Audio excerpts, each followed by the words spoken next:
So what's going on, guys? DIY Dan here again. This is another mechanical video. In this video, I'm going to be doing my first oil change on my new to me used 2012 Porsche Panamera with the 3.6 liter V6 engine. I'm also going to go over what you need to do in order to reset the oil change reminder and the service interval for that oil change, which does require a scan tool. Now this video is strictly going to cover the oil change along with checking some of the fluids under the hood. Normally, if I'm doing an oil change, I would check the air filter as well. However, because checking the air filter requires you to remove the entire front bumper for this specific vehicle, I decided that that would make this video too long, so I am going to make a separate video just for changing out the air filter. Now we are Amazon affiliates, and I will put the links to the tools and parts needed to do this oil change in my description in case you want to get any of those coming. I'll also put the link to the scan tool that I purchased because I bought this vehicle, because I am going to be wanting to do a lot more than just reset the oil change light. However, I will also put a link to a cheaper scan tool that is capable of basically a code reader, and the one service mode it can do is reset the oil change light as well. Now let's get to it. So because this is such a low profile vehicle, I had to get it up on some ramps, and you'll notice that I actually got a couple pieces of wood down on the ground, and that was to elevate it just a little bit so the ramps wouldn't rub the undercarriage as I was pulling it up onto the ramps. Went ahead and popped the hood and lifted the hood up. Then went under the vehicle, and there was actually supposed to be an undercarriage shield. However, it was missing. As I said, this car was new to me, but I did buy it used. Now I did find and order the splash shield off of Amazon, and it was just over $100 because I'm trying to go back to original as much as possible with this vehicle. In order to remove this cover, you will need a T25 Torx, and there's a total of about 19 screws holding this shield in place. Once you have the undercarriage shield removed, there is one more bracket that you need to remove in order to access the oil filter, and that uses a 13mm socket, and there is a total of 7 bolts that are holding it in place. And I actually did have one missing because somebody in the past had cross-threaded one of the bolts and it is snapped off in the frame. Now I will probably try and get that bolt removed. However, it's over 115 degrees right now when I'm doing this oil change, courtesy of July in Phoenix, Arizona, so that will be happening at a later date. Furthermore, there are still 6 of the 7 bolts that are still holding that bracket firmly in place. Once that bracket is out of the way, you have easy access to the oil filter housing, and you will need to remove the oil filter cap. Now the size of this, since it is a Porsche, is a 36mm. However, I did not have a 36mm at the time of doing this video, but I did have an 1.7/16" socket, which was close enough to work.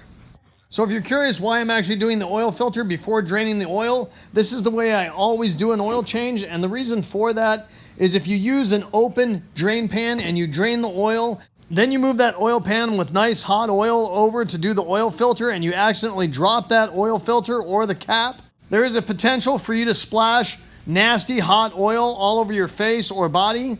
Speaking from experience, this is not a good time, which is why ever since that happened to me, I always do the oil filter first. Now you'll notice I loosened that slowly and made sure it had completely drained out what was in that oil filter housing before fully removing the cap. Once you have the oil filter cap removed, you can just reach in and grab the oil filter and go ahead and pull that out.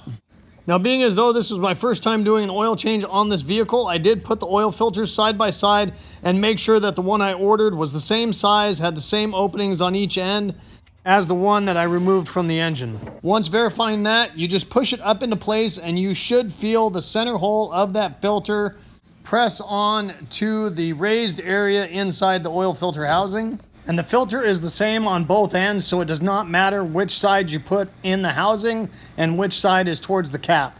Once lining it up, it might just take a little bit of force in order to push it on to that raised area, so it will hold itself in place while you put the oil filter cap on. If you have it pressed on correctly, that oil filter should be perfectly centered in that housing, so you know that the cap is going to go on without a problem. There is an O-ring that is on the oil filter cap that needs to be replaced and comes with the oil filter. This is what seals that cap to the oil filter housing. My favorite tool to remove that O-ring is just a small flathead screwdriver that allows you to get underneath that O-ring and leverage it up and off of the threads of the cap. Then go ahead and grab the new O-ring and use your fingers to stretch that O-ring up and around the threads and down into the recessed groove that is in the cap that holds the O-ring in place. Then you need to use that small flathead screwdriver in order to get up underneath that O-ring and just kind of go around that O-ring a couple times. This removes any twists that got in that O-ring from you stretching it over the threads. If you do not do this, there's a possibility that that O-ring might not seal properly and you might develop a leak. Once you've done that to the O-ring, you can go ahead and thread that cap back onto the oil filter housing by spinning it clockwise. Now, if you choose to, you can put a little bit of oil on that O-ring before threading it on. Right here, I did not do that because there is a little bit of residual oil still in the oil filter housing. So as you thread it on, it is going to lubricate that O-ring as it goes on. I tightened it all the way I could by hand and then went ahead and grabbed the socket and the ratchet and finished tightening it down. Now, I did not use the actual torque spec in order to tighten this down. However, if you do want to do that, it is 18 foot-pounds of torque from what I found online. The torque spec should also be on the filter cap itself, so you can double check it that way.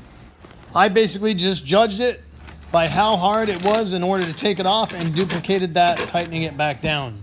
Now, you do need to be careful because it is a plastic cap, and if you over tighten it, there is a possibility you can crack it. And for that reason, I will also have a link to a new cap in my description if you need to get one coming, if it does show signs of cracking or damage. Once tightening the cap down, I did use a can of brake clean in order to clean up all the residual oil from the mess I made while changing out the oil filter. Now at this point, I decided to put that bracket back in place because I did not need that down in order to drain the oil, and I figured I'd get it just up and out of the way now. But you could wait until your oil change is completely done if you choose. And this is the point at which I realized that somebody had snapped off a bolt, either by tightening it too much or cross-threading it. So I do encourage you to make sure, if you are using battery-operated tools, to start all of the bolts by hand before tightening them down with that tool. And to tighten these down, I use my little 3/8 battery-operated impact, which does have an automatic setting. So when it starts torquing it down, it actually stops the impact. And you can do it little by little, so you make sure you don't over-tighten them and possibly snap one. And if you do want to go to the factory spec on these, it is also 18 foot-pounds or 25 Newton meters. Once that was done, I did reposition the drain pan underneath the oil drain plug. In order to remove the drain plug, you will need an 8mm Allen. I find this is a lot easier to do with an Allen socket instead of an actual Allen wrench. So right here, I've got a 3/8 extension on. You'll notice at the beginning of this clip that I did have to tap that Allen socket in place in the drain plug because it looks like somebody had been using standard or the wrong size Allen in that plug, and it was just a little damaged but not bad enough where it needed to be replaced. Once it was broke free and I can turn it by hand, I did remove the ratchet just so I didn't possibly get the ratchet all oily, and finish removing it by hand after putting a rubber glove on. Now this V6 engine does have an impressive amount of oil in it, 9 quarts, so make sure you have a drain pan big enough to hold that oil. And if your drain plug showed any signs of leakage before taking it out, it's probably a good idea to change it. I actually plan on ordering one for the next oil change I do because of the slight damage that it had by somebody using the wrong Allen size. I threaded the drain plug back in as far as I could by hand, then put the ratchet on it and snugged it down. If you do want to tighten this down to torque, it is 22 foot-pounds from what I found online. Then once again used a can of brake clean in order to clean up the surface so there was no residual oil left on the pan. I also used the brake clean to spray around the oil fill cap to ensure no debris was going to fall in the engine while removing the cap.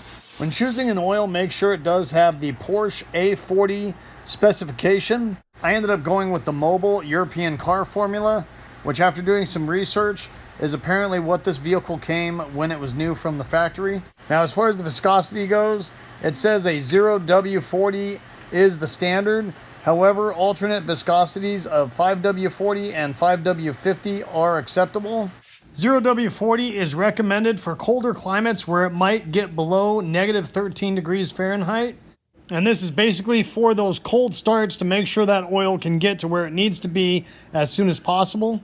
Since I don't have that problem in Phoenix, Arizona, I went with the 5W40, where temperatures never get that cold and is perfectly acceptable for the climate that this vehicle is going to be driving in. Now this is the 3.6 liter V6 engine, and the quantity of oil for this engine is 8.9 to 9 quarts of oil.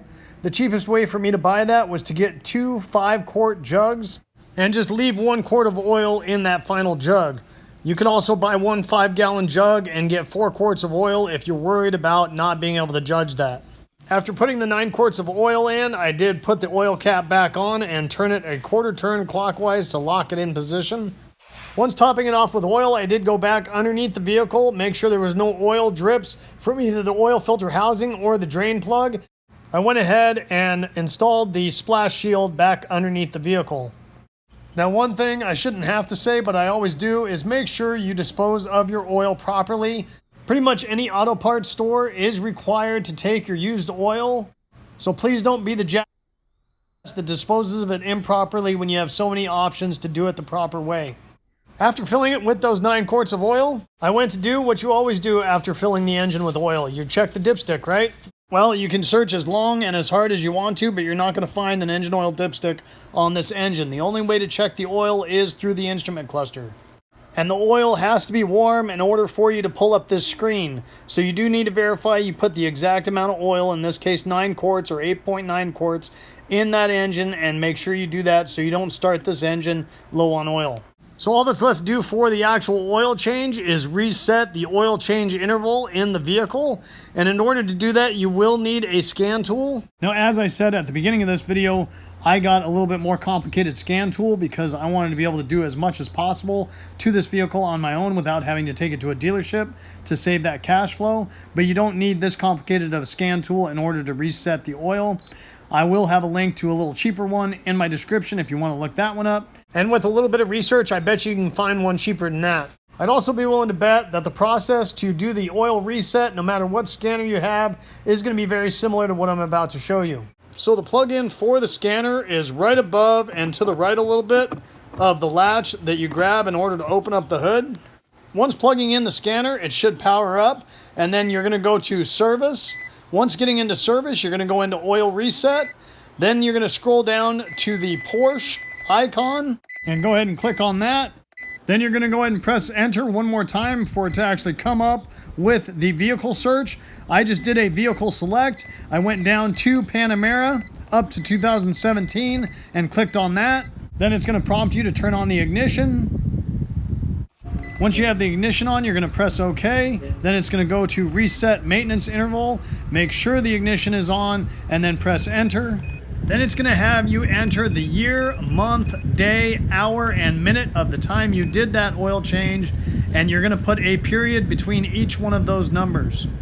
Now, this did confuse me at first because I thought for month 6 I needed to put 06, and it didn't like that.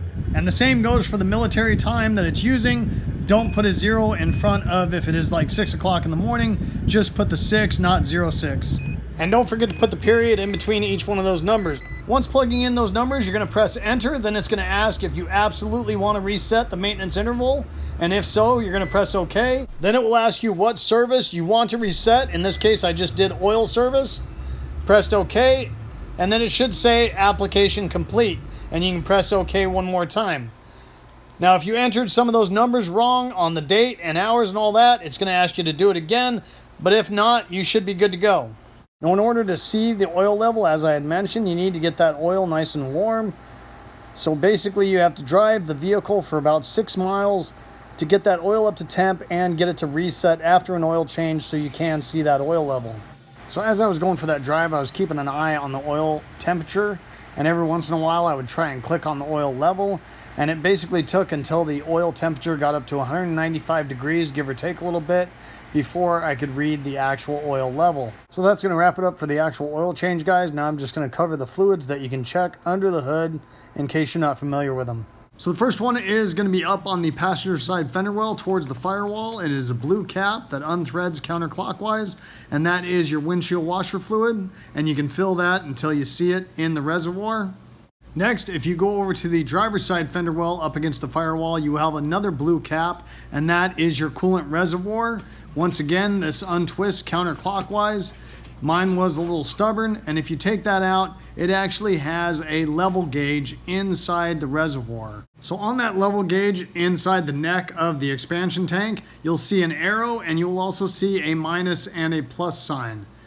You'll notice that right by the minus in that slot, there is a little red indicator. letting me know that I needed to add coolant. So right here, I'm adding some European purple coolant to the reservoir, and you'll notice as I add that coolant, that red indicator is moving closer and closer to the arrow in the center, which is exactly where I need to be. When tightening down the coolant reservoir cap, you should hear a click telling you are tight. Right next to that coolant reservoir up on the firewall is the brake fluid with the yellow lid. And right next to the cap, there is a little triangular cutout, and that is where you get the visual to see how your brake fluid level is. And if you need to add some, it requires a .4 brake fluid as specified on the cap. On that driver's side fender well, you also have the power steering reservoir, which has a green lid. And if you unscrew that green lid, there is a dipstick on the lid that will tell you your fluid level. And if you are low on oil on that reservoir, the specification for the oil that it requires is right there on the reservoir, G002000 mineral hydraulic oil. So that is going to wrap it up for this video, guys. Hopefully you guys enjoyed it and it gave you some good information. If so, make sure you hit that like button and subscribe to my channel if you haven't already. I'd really appreciate it. The whole concept of my channel is to give you guys the most information in the least amount of time as possible so I don't waste your time. And I hope to see you next time. Have a good one. Later.